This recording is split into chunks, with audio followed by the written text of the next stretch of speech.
Hey everyone, if you're looking for a quality GPS watch but don't want to spend hundreds of dollars, then the Garmin VivoActive 3 may be what you're looking for, since as of recording, you can get it on Amazon for less than $130. I've been wearing this watch for 2.5 years, and today we'll tell you 16 things about it that I think will be helpful in your search for the right watch.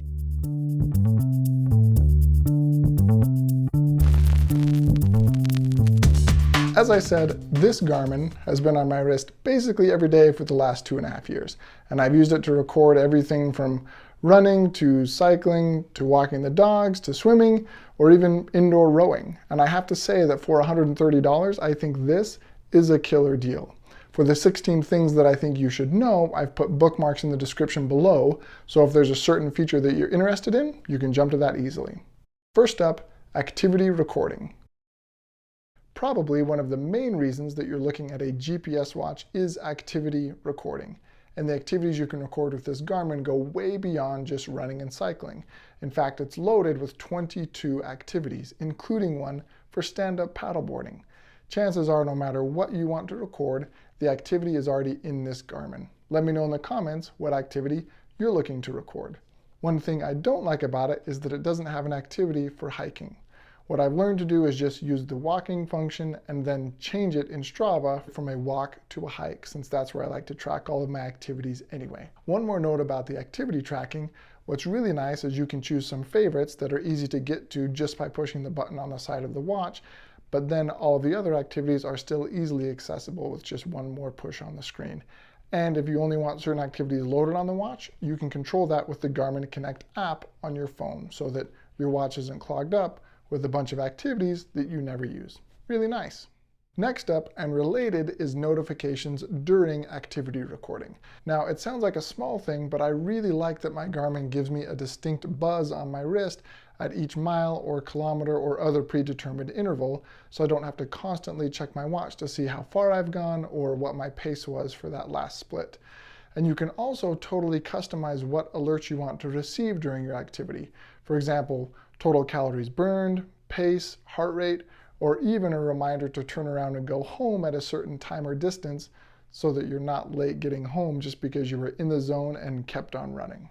My wife loves that one. Just a note here, I like that during an activity I can set my watch to automatically turn off notifications from other apps like my work email or calendar, so I'm not constantly getting a buzz about those things when that might be exactly what I'm trying to get away from on my run or ride. GPS functionality. I love that I can leave my cell phone at home and rely only on the GPS within my watch if I want to. To test the accuracy, I have tracked my runs or rides on my cell phone and my watch simultaneously, and in areas where there's good cell phone coverage, I get similar results on both, but in areas where the cell phone coverage is spotty, especially in the backcountry, my watch performs much, much better. Smartwatch capabilities. Now, I'll start by just laying it out there.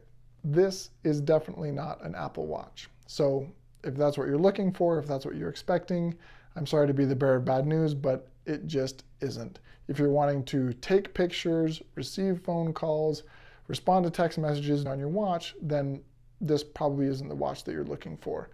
The capabilities it does have is that you can receive notifications from just about any app on your phone, including reading text messages, reading emails, getting calendar invites, accepting or rejecting calls, but the functionality basically ends there. Now, for me, that works great because typically when I go on a run or a ride, I'm trying to get away from all of those things on my smartphone. I don't want another smartphone strapped to my wrist. So some lack of functionality in this area doesn't bother me.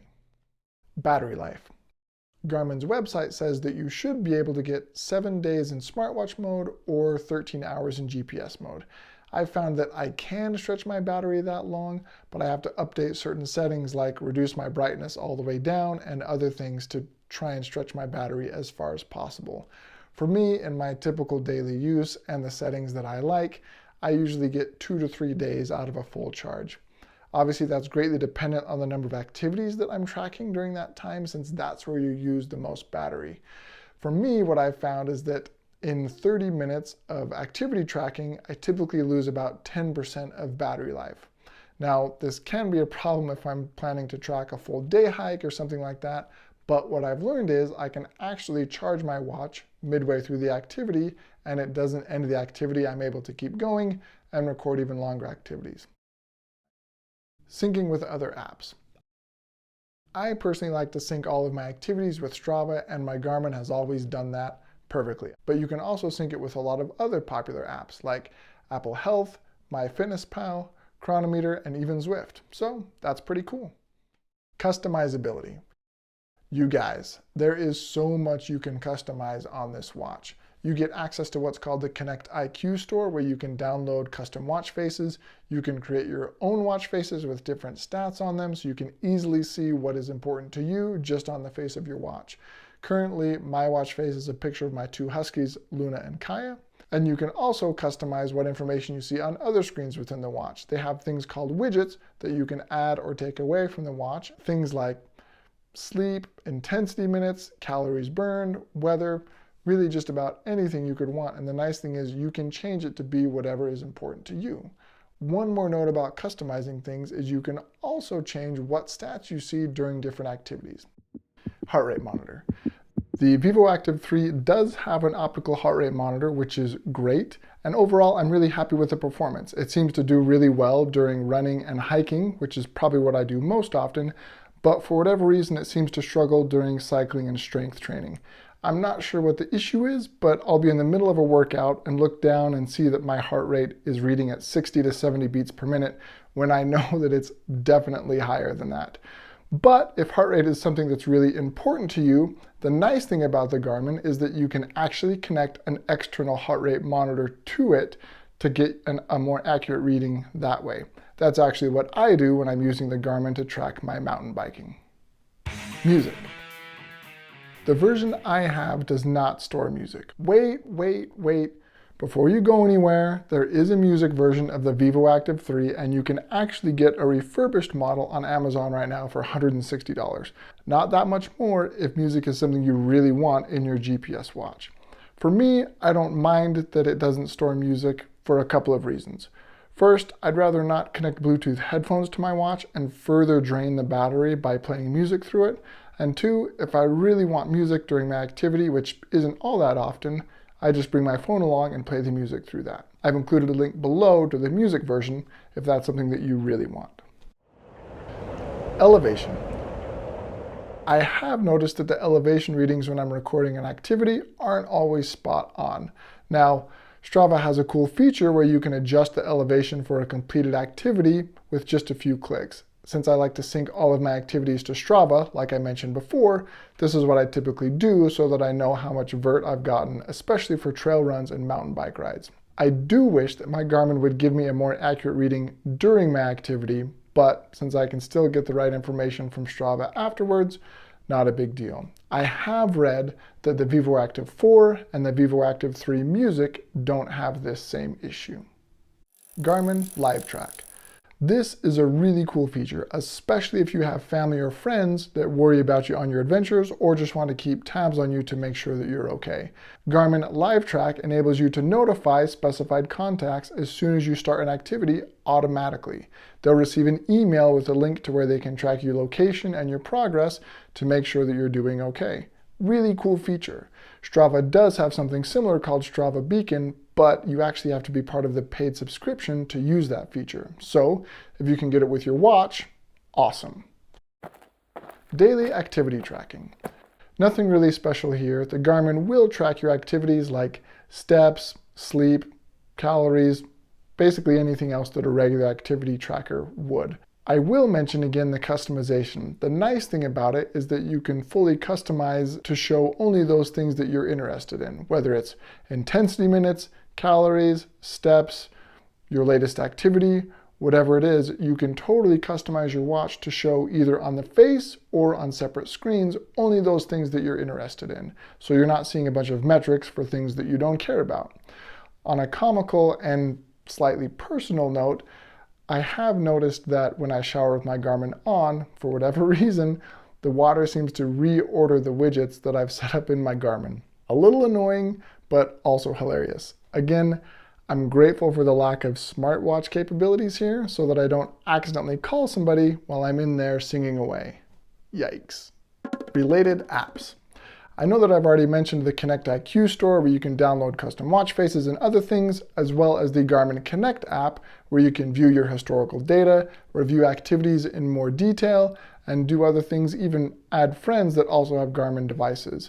The other thing I'll mention here, even though it's not a separate app, it's a really cool feature called Garmin Pay, where similar to other e-pay functionalities, you can actually load credit cards into the app and onto your watch and use that to pay just about anywhere contactless payment is accepted. This can be a real lifesaver if you're on a long run or bike ride, but forgot your credit card and really need to stop for some fuel. You can waltz right into the convenience store all sweaty and get whatever you need just with your watch.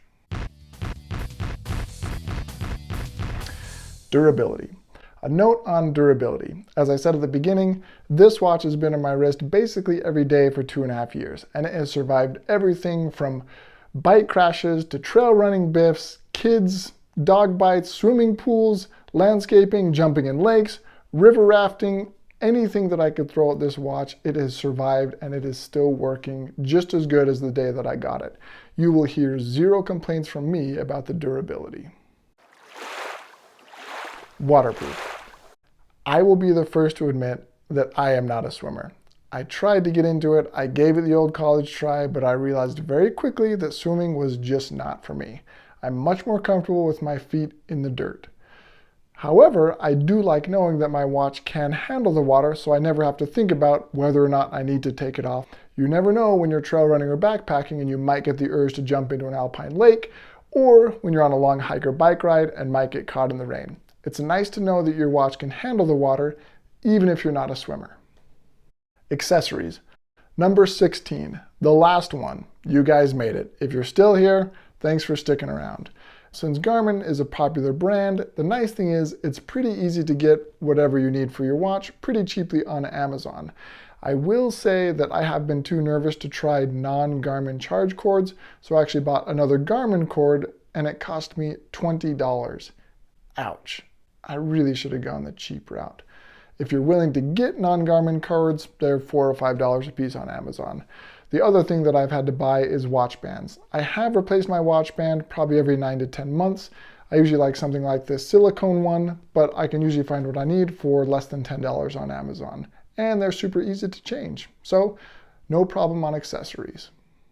All right, that is my experience with the Garmin VivoActive 3, which, as I said, I've worn basically every day for the last 2.5 years. And it's worked fantastic. I did note a few things that I find kind of annoying, but it's been a great watch and I definitely recommend it, especially for $124, which is the price on Amazon at the time of recording. So if you found this helpful, give me a like below, and if you pick up a watch, let me know in the comments. Remember, life is better with some dirt in it.